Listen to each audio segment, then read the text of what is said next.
दुनिया में इस समय जो सबसे बड़ा धर्म है वो है ईसाई धर्म।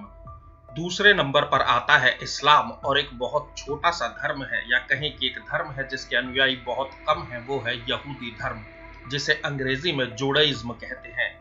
इन तीनों धर्मों में एक बात कॉमन है और वो ये कि तीनों ही धर्मों का नाता जिस जगह से है वो है यरूशलेम। दुनिया के सबसे पुराने धर्मों में शामिल है यहूदी धर्म। इसकी शुरुआत कहां से हुई ये किसी को पता नहीं। दुनिया में लगभग 1.5 करोड़ यहूदी लोग रहते हैं। सिर्फ इजराइल में ही यहूदी धर्म मुख्य धर्म है।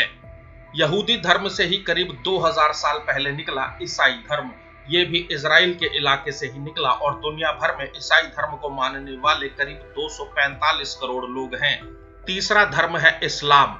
ये भी यहूदी धर्म से ही निकला और इसकी शुरुआत हुई करीब 1400 साल पहले और दुनिया भर में करीब 195 करोड़ लोग इस्लाम को मानते हैं।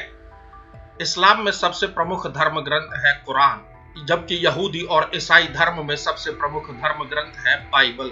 हालांकि दोनों की बाइबल में थोड़ा अंतर है और वो क्या है वो भी आगे जानेंगे। ये तीनों ही धर्म अब्राहमिक या इब्राहिमिक परंपरा के धर्म माने जाते हैं, क्योंकि तीनों ही धर्मों में एक व्यक्ति का बहुत सम्मान है जो है हजरत इब्राहिम।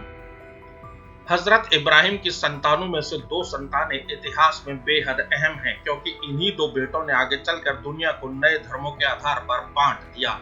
इब्राहिम के बड़े बेटे हुए इस्माइल, उन्होंने एक परंपरा चलाई और इसी परंपरा में सैकड़ों साल बाद जन्म हुआ पैगंबर मोहम्मद का।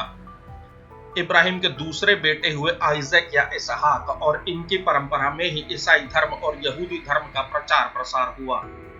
आइजैक के बेटे हुए जैकब और इन्हीं का नाम है इजराइल।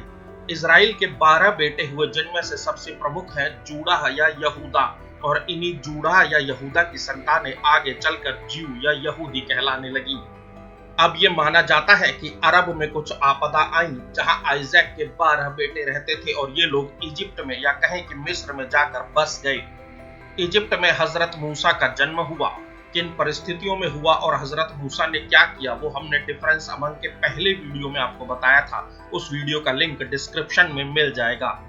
हजरत मूसा को ईश्वर ने जो उपदेश दिए उन्हें किताब के रूप में लिखा गया और यहीं से बाइबल ओल्ड टेस्टामेंट का जन्म हुआ। इस बाइबल को यहूदियों का सबसे पवित्र ग्रंथ माना जाता है।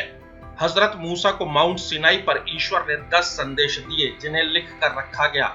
इन 10 संदेशों को 10 कमांडमेंट्स कहा जाता है।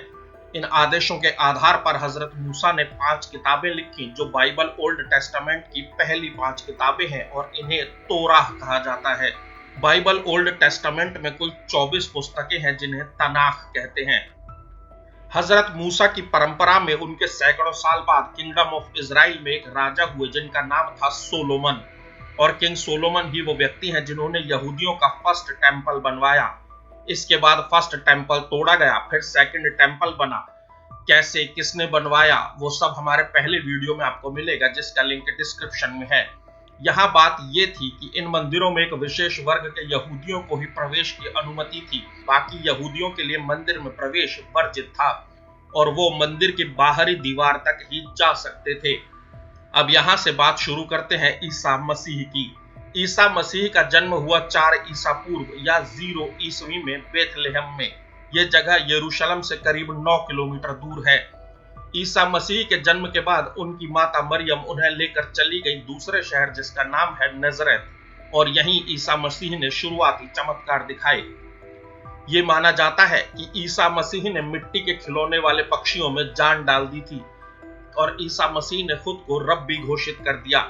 रब्बी वो लोग होते थे जो यहूदी धर्म में विशेष स्थान रखते थे। अपनी मृत्यु से करीब 8 दिन पहले ईसा मसीह यरूशलेम पहुंचे। ईसा मसीह को आम यहूदी माना जाता था, इसलिए उनका मंदिर के अंदर प्रवेश वर्जित था, लेकिन उन्होंने सैकड़ों लोगों के साथ सेकंड टेंपल में प्रवेश किया। सेकंड टेंपल में उस वक्त बहुत खराब व्यवस्था थी। वहां व्यापारियों का जमावड़ा था। पशु विक्रेताओं ने जगह जगह मवेशी बांधे हुए थे। ईसा मसीह ने अपने समर्थकों के साथ मंदिर की सफाई की, मंदिर से मवेशियों को बाहर खदेड़ा, व्यापारियों को भी मंदिर से बाहर भगा दिया। ईसा मसीह के मंदिर के व्यवस्था में दखल देने से पुजारी और मंदिर व्यवस्था से जुड़े लोग नाराज हो गए। पहले 5 दिन स्थितियां धीरे धीरे बिगड़ती गईं। गुरुवार की रात माउंट जियोन पर ईसा मसीह ने आखिरी बार भोजन किया, जिसे द लास्ट सपर भी कहा जाता है। इस भोजन के ठीक बाद टेम्पल गार्ड्स ने ईसा मसीह को गिरफ्तार कर लिया।